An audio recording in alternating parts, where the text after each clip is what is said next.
se ha producido una purga y el ejército ruso no está en condiciones de combatir. Entonces, las purgas, el ejército ruso en condiciones calamitosas, como se ha demostrado, la gente se moría de hambre en Finlandia. Y la patética inteligencia que tenían los alemanes, o sea, la información que el servicio de inteligencia del ejército alemán tenía sobre el ejército soviético era muy equivocada. Y esto nos recuerda también a otra guerra un poco más reciente, ¿no?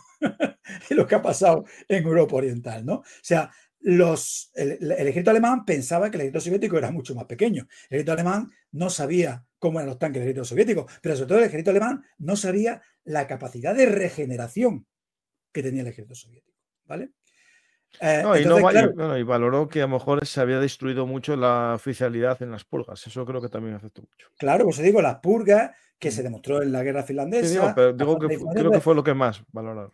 Está la famosa frase aquella de Hitler, que es un edificio podrido, si le pego una patada en la puerta, toda la casa se vendrá abajo, ¿no? Eso es lo que pensaban todos los oficiales alemanes. Entonces, no sé si te acuerdas de los dos corolarios de la mito de la Wehrmacht blanca, ¿no? El segundo corolario es la guerra habría sido muy distinta si las decisiones lo hubieran tomado los generales.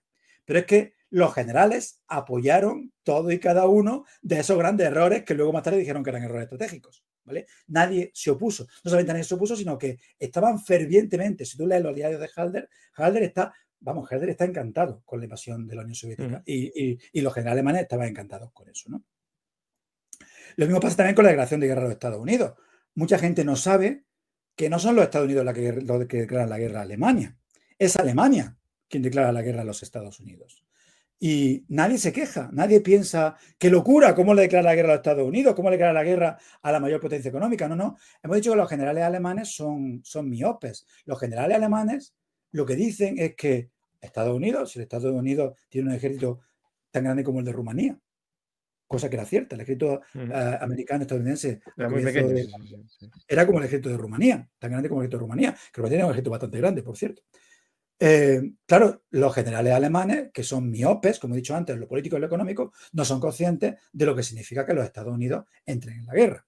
Y nadie se opone a que los Estados Unidos entren en la guerra, ¿no? O sea que los generales alemanes no solamente se oponen, sino que continuamente, de hecho, Dönitz, el almirante Dönitz, una y otra vez insiste en que hay que declarar la guerra a los Estados Unidos, porque el almirante Dönitz, que es el jefe del arma submarina, lo que dice es: yo no puedo cortar los suministros a Inglaterra si tengo una matota de la espalda. No puedo acercarme a no sé cuántas millas de los Estados Unidos, porque han ampliado su zona de defensa.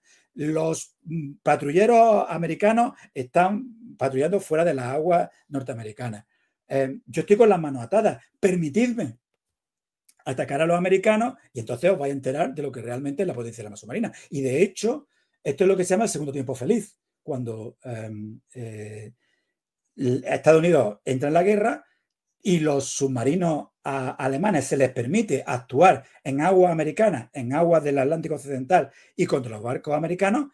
Es el momento de mayor hundimiento de barcos durante toda la guerra. Si ese ritmo de hundimiento de barcos se hubiera mantenido durante más tiempo, el resultado de la guerra podría haber sido, no sé si muy distinto, pero desde luego habría sido bastante más tarde, ¿no? Porque realmente se podría haber extenuado a Inglaterra. Lo que pasa es que los americanos pecan también de bisoños, los americanos comenzaron sin convoyes, entonces les cazaban los barcos uno a uno. Tan pronto como los americanos se ponen las pilas y empiezan a organizar su propio sistema de convoyes, incluso en la navegación de cabotaje, ese segundo tiempo feliz alemán, desaparece, ¿no?